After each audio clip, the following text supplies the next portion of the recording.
I'm just amazed at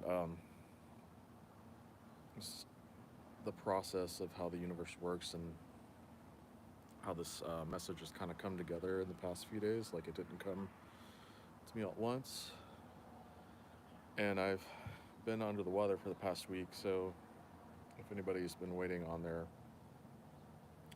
Chiron sign, I've just kind of been focusing on getting better and recuperating and whatnot. But Spirit wants me to get this message out, and it's building on my past two Pluto and Aquarius messages, so you can go back and look those up if you haven't seen those yet. They're my other two lives. Yeah, I've again just the whole process of how the universe is working together for just really everything to happen in divine timing, but specifically this message. Like the past week and a half, I've had trouble sleeping. My sleeping schedule's been so whacked, and I do have trouble the way my chart is, my Sirius. Sirius has to do with like your circadian rhythm, and it's kind of like your whole body as a whole. The processes like anatomy, Mercury's the physiology. But anyways, yeah, mine. I have trouble. I'm like a natural night owl, but yeah. Anyways, it's been really bad lately, and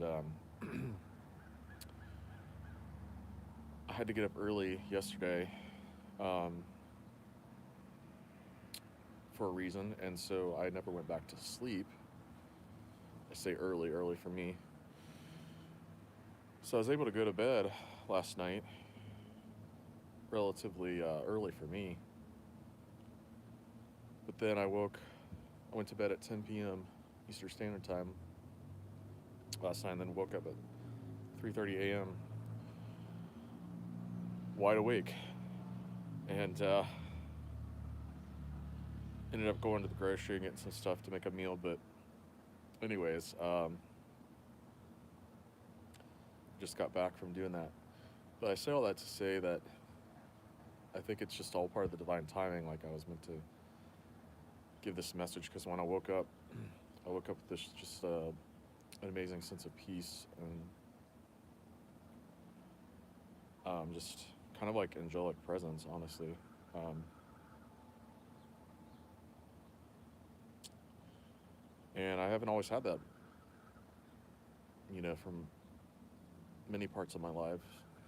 But anyways, I just wanted to say that because it's just this message coming together is just very organic and divine timing. And so now moving into the message, you are a divine king or queen. What do I mean by that? Well, we are all inherently divine sovereign beings. Despite what the belief systems you grew up with, despite what society says, we are all divine sovereign beings. We are all divine sparks of the greater whole of source or creator. The crows agreeing with me. um, you are sovereign over your own personal kingdom. What do I mean by that? Well, that means you are sovereign over your being on all levels, your soul, your mind, your emotional space, and probably one of the most important. I mean, they're all important, especially spiritual is important just as much as the physical, but especially over your body. Don't ever let anybody tell you that you don't have sovereignty over your body because what we faced 4 years ago, that was one of the biggest attacks over our divine sovereignty in general because it was spiritual, really at its core. Well, obviously, it was a direct attack on our bodies, saying that they were these mandates, trying to make them sound like they were law when they're not law. And I'm not just talking about that. I'm saying in general, you have divine sovereignty over your kingdom. So, like I said, that includes all levels of your being. But as it pertains to the material plane, that also means all of your possessions.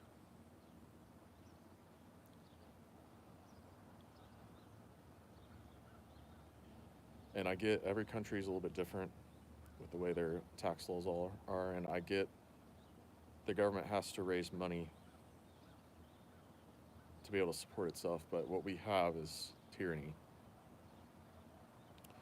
And them trying to say that they own your possessions, whether that's your actual income, your vehicle, your house, whatever. And when I say that, I'm not talking about, people that have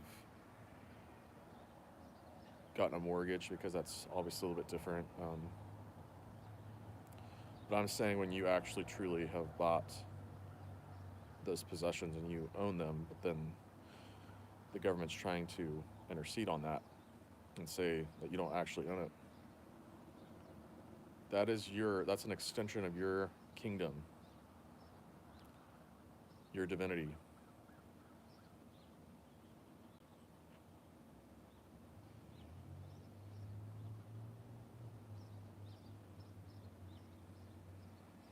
You are divine king or queen.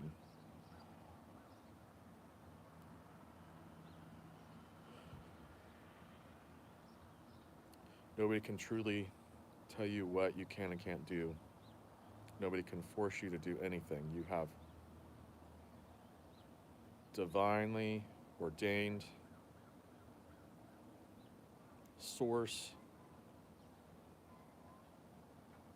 God instilled free will.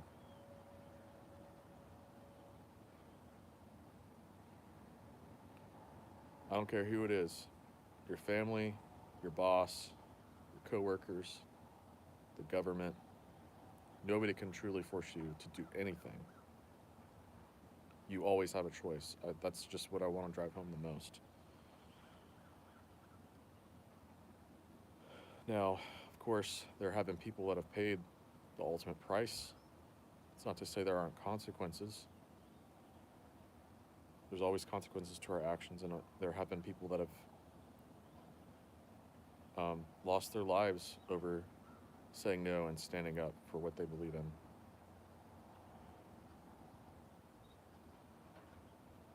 And I'm not saying that's going to happen to you or anything like that, but I just want to drive home that nobody can truly force you to do anything that you don't want to do. That's not in resonance with your authenticity or being. And from an astrology perspective, our whole chart represents, that self-expression, at least you could say in this life, what we chose to embody as this human experience. It's what we chose to represent ourselves and express our soul in this life as a human.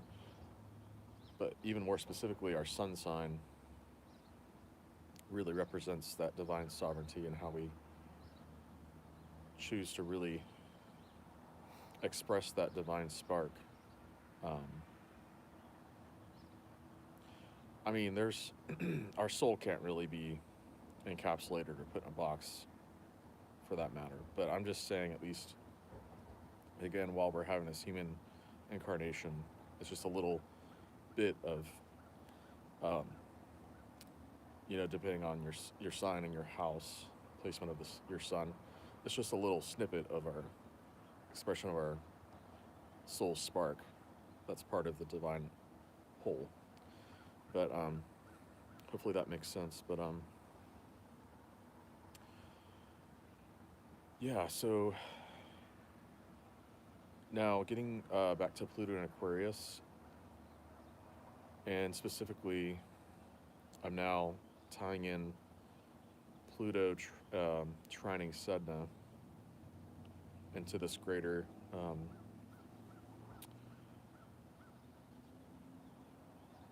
transformation that the Earth's having. This new Earth that we're moving into, we're creating new infrastructures. We're creating a brand new way of existing as individuals and as societies. And hopefully, one day, since I'm a huge Star Trek fan, I'm hoping that we can all be united as one planet, just like in Star Trek. Not to say that we don't lose our, again, individuality and our individual cultures, and all that can still be honored and respected within unity, because that's what true divine, like Christ consciousness and unity is, that it's not a hive mind. And again, if you've watched Star Trek, the Borg is the inverted, negative, not in alignment with universal consciousness and Christ consciousness. That would be the inverted form of that, where all individuality is lost within this hive mind. No, true unity consciousness, we're all united as a whole, while still embodying our own individuality within that, like, structure. And so we're moving into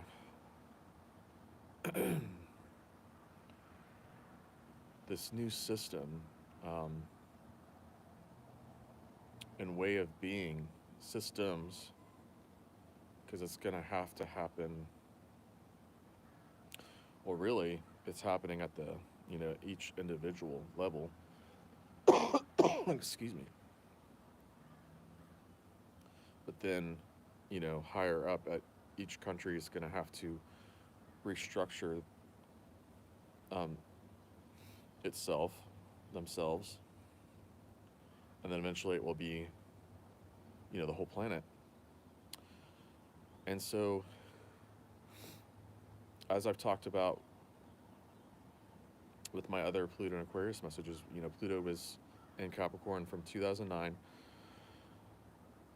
and it dipped into Aquarius last year and then retrograded back into Cap, and now it's going to be in Aquarius for the next 20 years.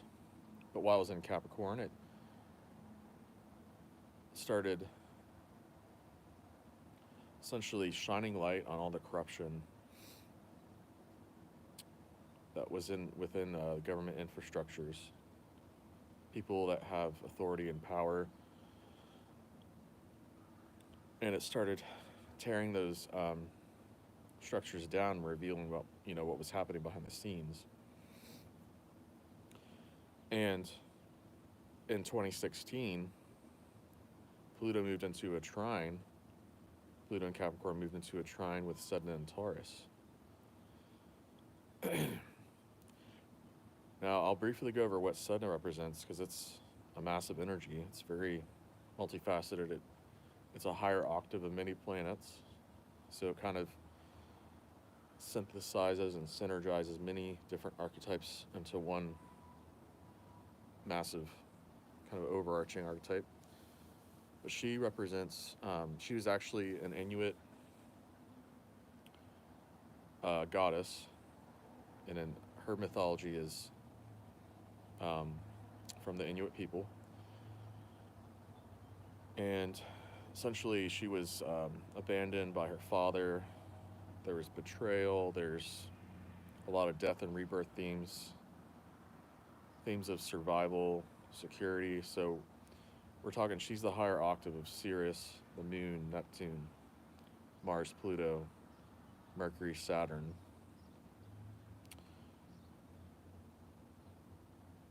So she encapsulates like boundaries as well, responsibility. She's like universal responsibility over our decisions, our actions,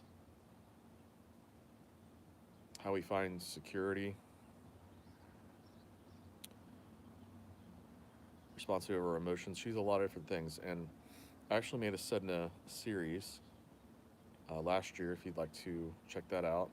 It's an 8-part series where I go over her mythology. And then at the end, I do a little mini reading.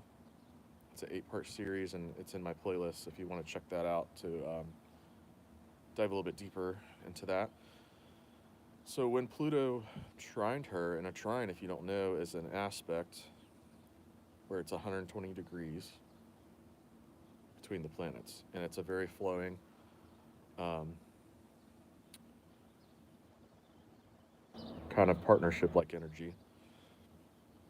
Excuse me, and this has been very magical, although intense, because they both are very intense planetary bodies. And also, like with trines, a lot of times that energy can be wasted or not utilized because it's so easy and flowing. But since these planets are so dynamic, that wasn't going to happen. And so, and also, again, with Pluto being the lower octave to Sedna, it just, that was amazing for this whole process of restructuring the Earth for New Earth, 5D Earth as well. And so, Sedna and Taurus, and I should have looked up when Sedna went to Taurus. I think it was, I'm not exactly sure. I've looked it up before, but I don't know off the top of my head. But anyway, Sedna and Taurus has been restructuring and asking to look at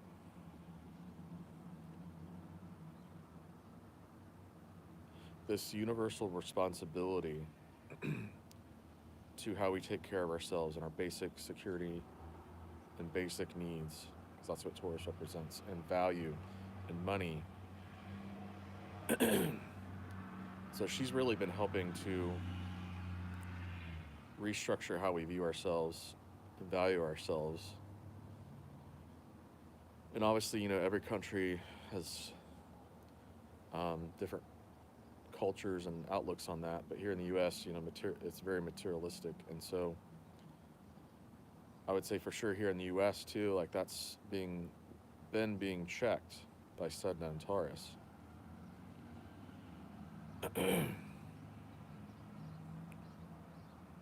So she also entered Gemini last year briefly, and then retrograde back into Taurus. And I believe it's in April she will move back into Gemini. And now both planets will be in air signs, and so we will have shifted the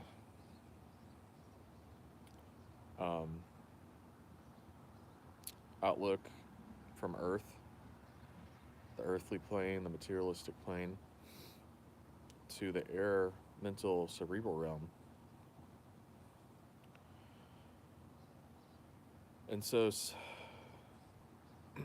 I can't really go over how massive, these archetypes are and these energies, and there's just infinite ways that they can manifest, but I'm just trying to kind of go over.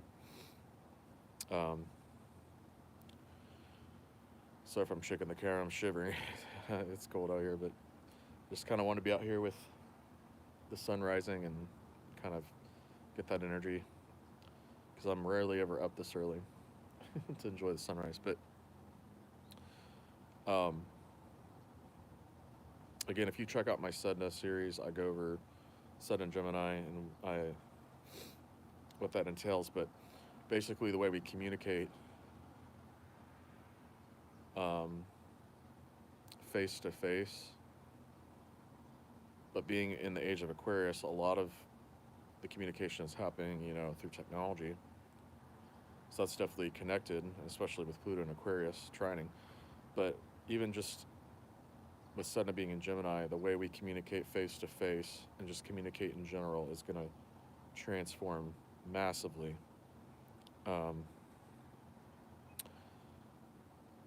I remember in the reading I actually said that, telepathy might even become more prevalent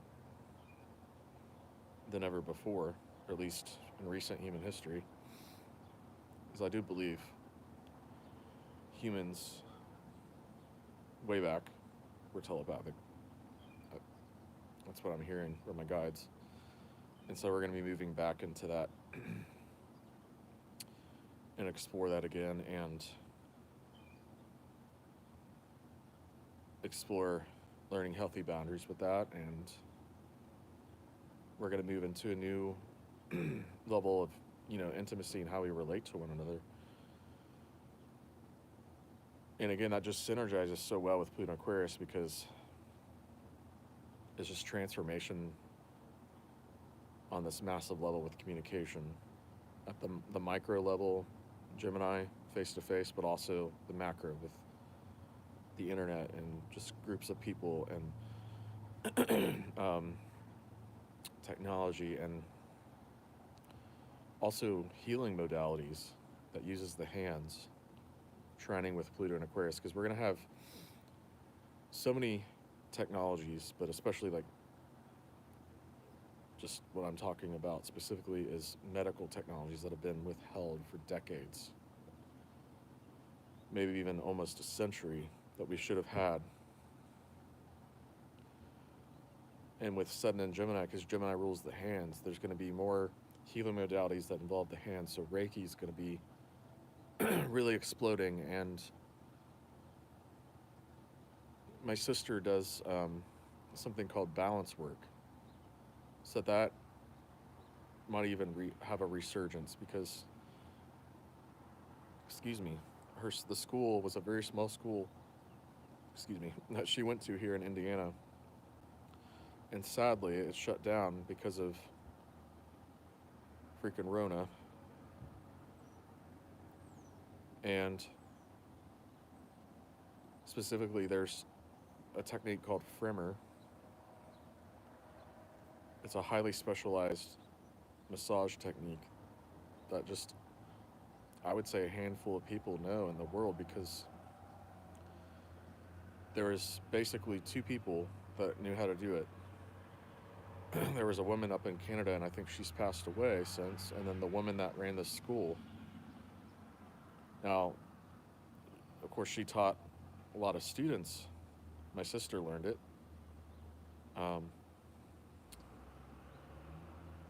But I'm not sure the way the laws are, if they can go on and teach other people. And she might be able to. But anyways, the point is that those kind of things are going to have a resurgence, and there's going to be even newer, like brand new healing modalities and techniques that are going to come out. Tuning forks, sound therapy, because again, that's air. That's what the air signs rule is. Sound and frequency. Well, everything's frequency. All the signs are frequency, but air signs, rule sound and the vibrations that are carried through the air and the atmosphere. And so that's another, I think sound therapy is going to really blow up as well.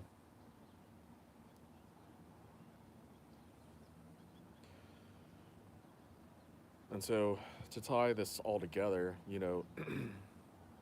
these new systems that we're moving into are going to be in alignment. It's not necessarily going to happen overnight, but they're going to be in alignment with us embodying our divine sovereignty and moving into being our own divine kings and queens, ruling over our own kingdoms, dominions. And like I said, that's going to look different in each country, but I'm hoping, my hope, I really feel that this is true, that we're moving into an era, the age of Aquarius. And again, with Pluto and Aquarius trining Sedna and Gemini, is further facilitating laying these new structures, laws, systems, governments that are spiritually aligned and in alignment with that divine sovereignty that we all came in with and have a birthright to.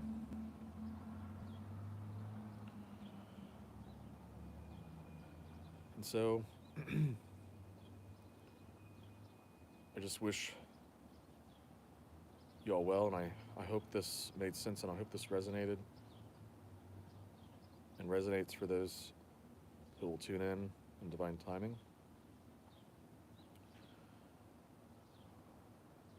And let's just build and trust the process with trust the process and how to build this new earth together.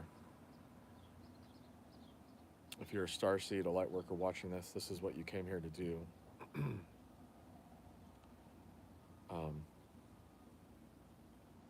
I'm not saying we all have our own individual unique missions and journeys, of course, but as a whole, this is one of our main collective missions that we came in with as starseeds, light workers, way showers, whatever label you want to put on it, grid workers, is to help build a new, freer earth that's in alignment with universal law and divine sovereignty.